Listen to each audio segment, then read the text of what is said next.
Murphy's Law is once again in full effect for the Indiana Fever as Sophie Cunningham is ruled out for the rest of the season. So, what does this mean? They signed a new guard. Is Caitlin Clark ever coming back? Caitlin Clark and Sophie Cunningham just dropped a WNBA bombshell, and it's heartbreaking. Fans are stunned, analysts are furious, and the league is scrambling. Today, this is what happens when you let dirty players play dirty. This is what happens when you fail to correct malicious behavior on the court, and a few weeks later, that player is over here taking out somebody's knees. Because what these two stars, joined by Lexi Hull, revealed just moments ago isn't just another injury update. It's a direct challenge to the very league they carried on their shoulders. So here's the question: what exactly did they announce, and why do fans believe this moment could change women's basketball forever?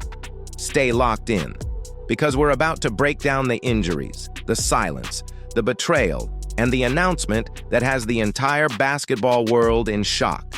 Caitlin Clark, Sophie Cunningham, Lexi Hull, three names that should have been celebrated as the future of women's basketball, instead became the center of a heartbreaking controversy. Caitlin Clark was supposed to be the WNBA's golden ticket, the rookie who turned every game into a national headline. But one brutal injury later, and her season was left hanging in the balance. We don't know when they'll make it back to the floor. This honestly sucks. I waited all off season. You know what I mean? Like, KTV was ready to watch Caitlin Clark get busy this year, and now it's over already. We got 13 games of Caitlin Clark. This season has been a complete train wreck. Fans prayed she'd recover quickly. Instead, what they saw was silence. Silence from the league, silence from officials, silence when it mattered most. Then there's Sophie Cunningham, the fiery veteran with unmatched passion, a player who never backed down from a challenge. But when her knee gave out in a devastating injury, fans were horrified. Some even whispered the unthinkable, that her career might never be the same. And once again, the WNBA had nothing to say. So on August 17th, in the game, Bria Hartley fell to the outside of Sophie Cunningham's leg. Sophie fell down, screamed out in pain, and she had to be helped off the court. It was quite a scary moment because she was visibly in so much pain. So the first thought is that it's an ACL, and that would be a very bad thing. Luckily, it was not a torn ACL, it was a torn MCL, which is a ligament on the inside of the knee. It very often happens when a knee is like hyperextended or like hit from the side. And so the Indiana Fever did announce today that Sophie will be out for the rest of the season. And finally, Lexi Hull.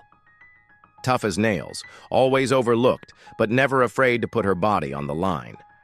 Her eye injury left fans sick to their stomachs. The footage was hard to watch. A hit so brutal that some feared she could have fractured her skull. So lads, I'm making this video because I'm actually angry.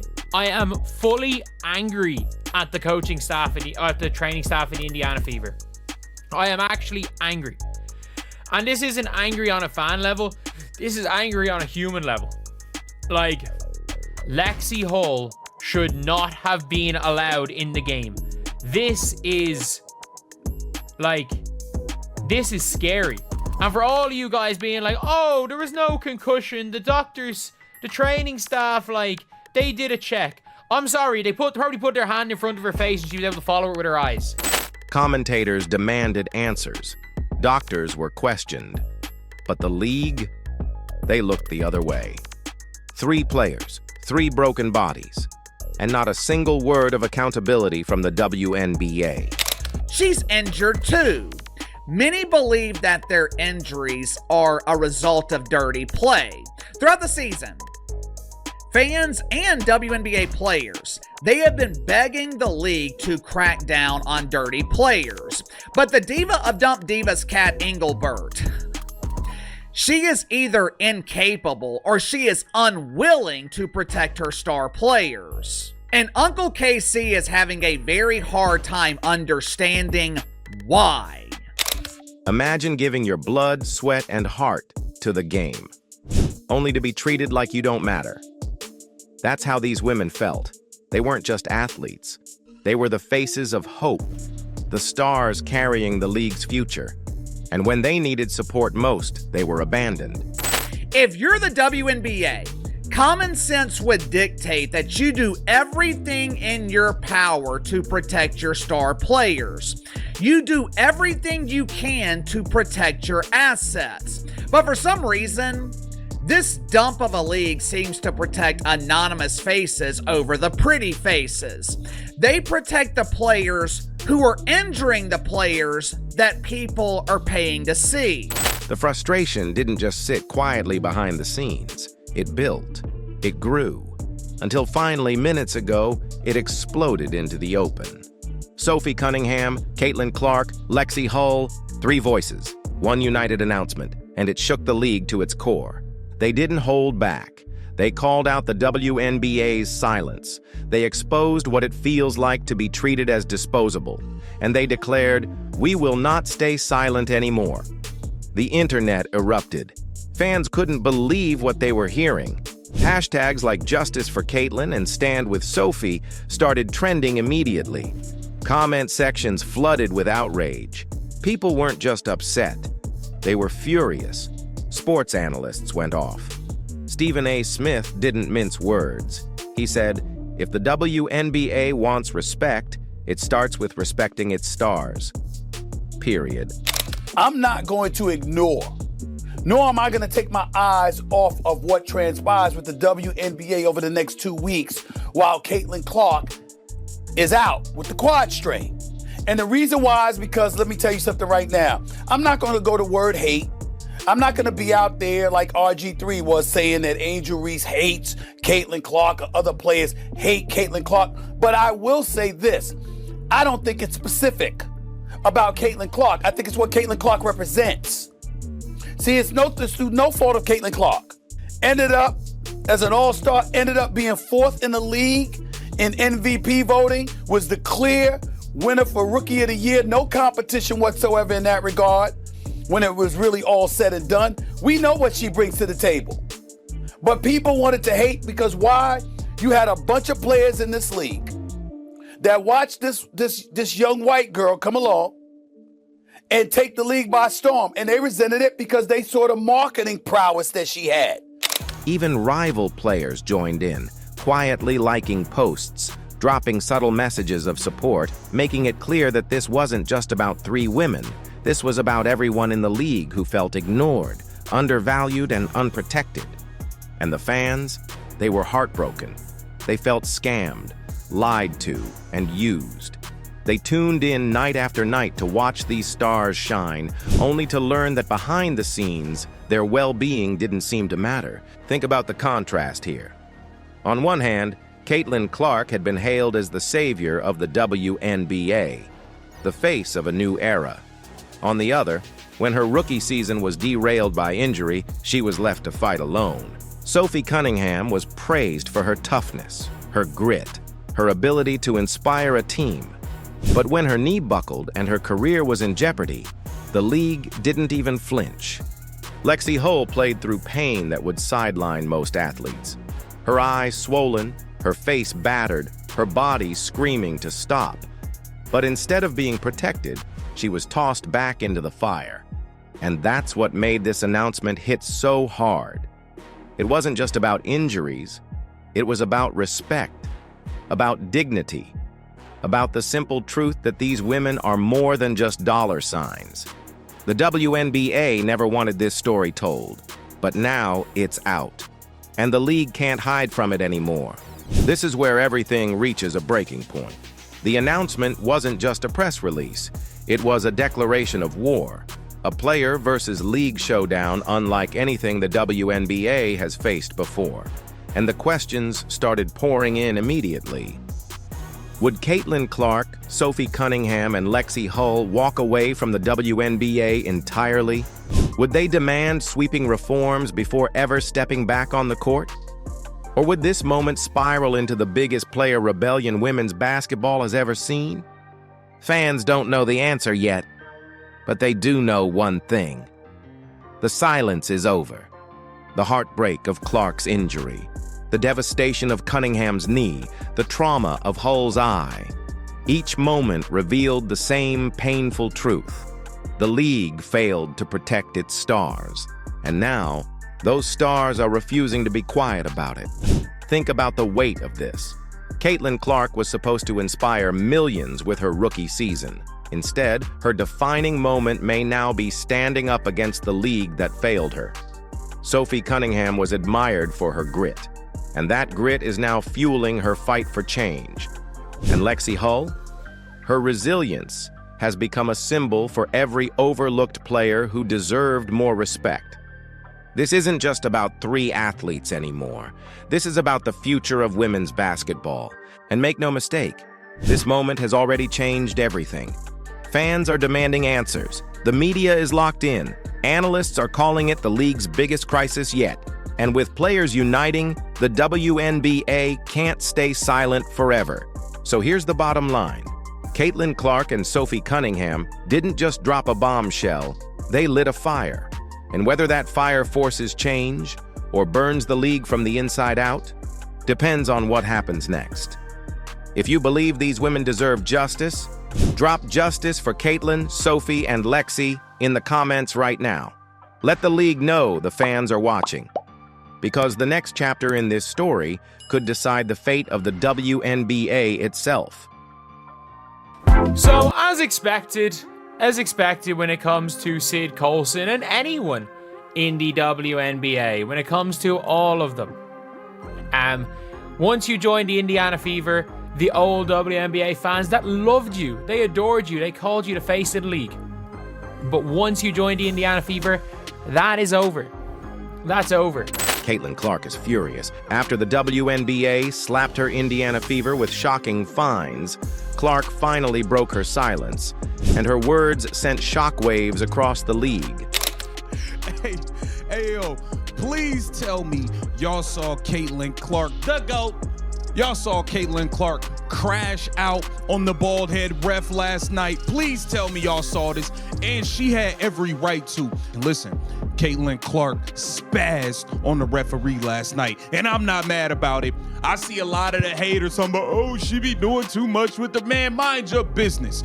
You are not in a GOAT's place, so stay out of a GOAT's business, okay? It's that simple. Fans are calling it outrageous. Players are saying it's a scandal. And what's most stunning of all, Clark isn't holding back anymore. But here's the real question. Why would the WNBA punish its biggest star and her team at a time when the league is exploding in popularity? And what does this reveal about a hidden culture of control that the WNBA doesn't want you to see? Today, one common theme in the WNBA is how poorly officiated these games can be. The lack of competence from the people wearing the striped suits.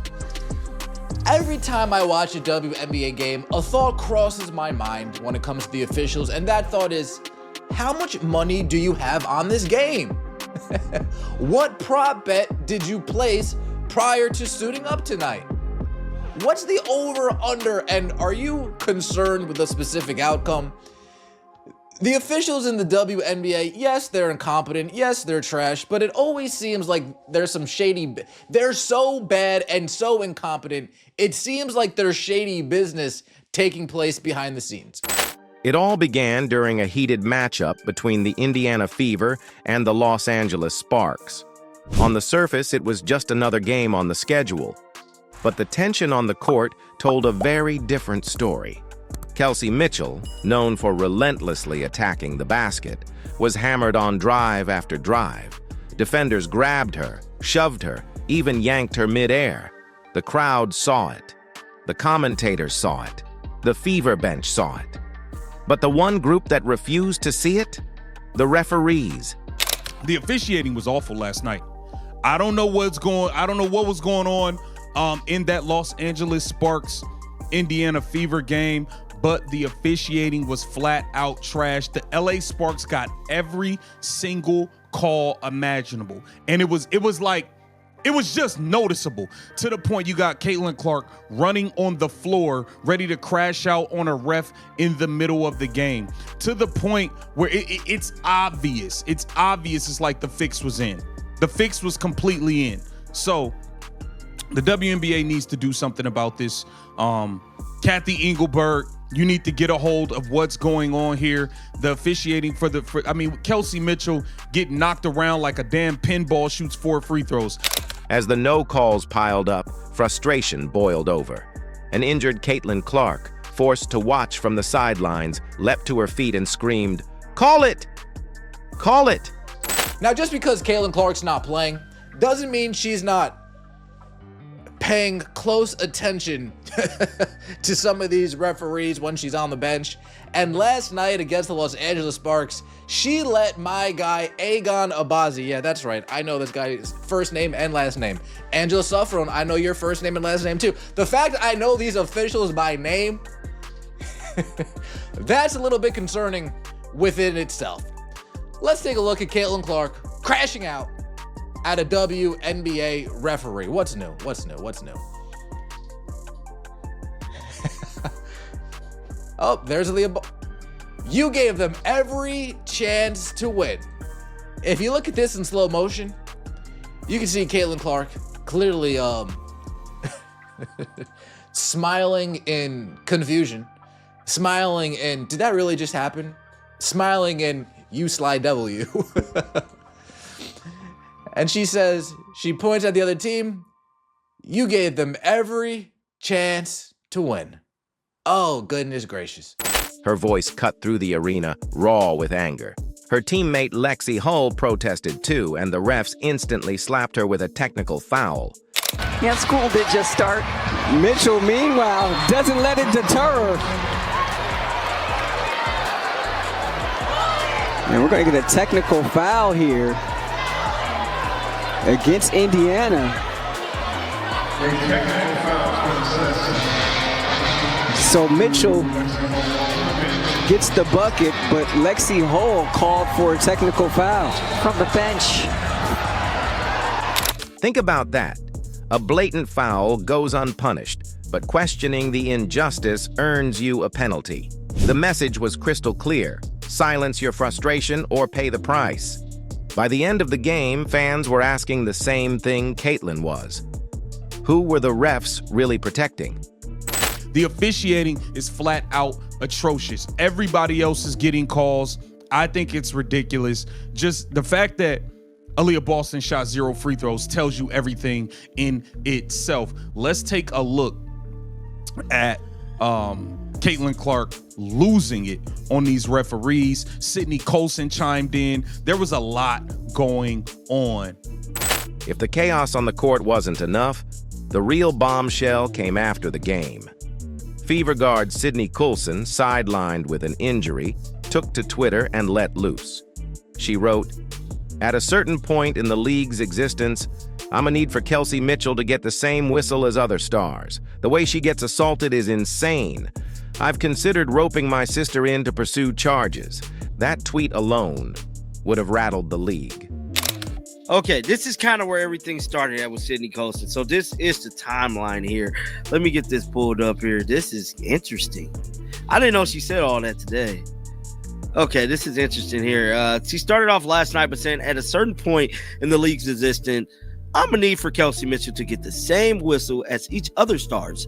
The way she gets assaulted is insane, actually. And I've considered roping my sister in it to have office purse charges. But then came Caitlin Clark. She saw Coulson's post and fired back with just 5 words. "Careful, you're going to get fined." Caitlin Clark said, "Careful, you're going to get fined." Then Sydney Colson said, "I can't get no more fine." It wasn't a joke. It was a warning, a cold confirmation of what players whisper about but rarely say out loud. Speak up, and the league will hit your wallet. Coulson's reply only added fuel to the fire. "I can't get no more fine." That cryptic line suggested she'd already been punished behind closed doors and had simply reached her breaking point. At that moment, the curtain lifted. Fans could see what the WNBA tried so hard to hide, an environment where players live under constant threat of financial intimidation. For anyone tempted to dismiss this as a one-off controversy, think again. There's a disturbing pattern here. Take Sophie Cunningham. She's been fined multiple times, not for violence, not for crossing a line on the court, but simply for speaking her mind. One fine came after she posted a TikTok joking about referees being incompetent. Another came when she discussed officiating inconsistencies on her own podcast. And the most damning? A fine for pointing out how rookie Paige Buchers was getting every whistle, while Fever guards like Mitchell and Clark were being mauled with no calls. Even Fever head coach Stephanie White has been fined for calling the officiating egregious. When coaches, players, and even stars like Clark all say the same thing, it's no longer coincidence. It's culture, and the numbers prove it. This season, Caitlin Clark has been the target of an unbelievable 17% of all flagrant fouls in the entire WNBA. One player, one rookie, absorbing nearly 1/5 of the league's most dangerous plays. If this happened in any other workplace, there'd be an investigation. In the WNBA, it's just part of the game. But here's where the WNBA may have made its biggest mistake. They underestimated Caitlin Clark's fan base. The moment Clark warned Coulson about fines, fans flooded social media offering to pay those fines themselves. Then Lynn Dunn chimed in on this. So Lynn Dunn stated this right here. So Lynn Dunn stated, "Agree, I will help pay the fine." So that's what Lynn Dunn stated yesterday about the fines. And Caitlin Clark said, "Love it. Everyone listen to Lynn." The movement grew even louder when Lynn Dunn, a respected former executive, tweeted she would personally chip in to cover costs. Suddenly, it wasn't just players versus the league, it was players plus an army of fans against a system of silence. The league's attempt to control the narrative backfired spectacularly. Instead of crushing dissent, they ignited it. Instead of silencing players, they amplified them. And instead of protecting their image, they exposed their hypocrisy. This scandal is no longer about a single game, a single tweet, or even a single fine. It's about the very soul of the WNBA. The league wants to market its stars as strong, inspiring, fearless women. But when those women speak up against injustice, the league punishes them into silence. It's a contradiction so glaring that fans can't ignore it anymore. Caitlin Clark's fury has ripped the mask off. Fans now see a league at war with itself, one side clinging to control, the other demanding accountability. And here's the truth. The WNBA can't win this fight by silencing its players.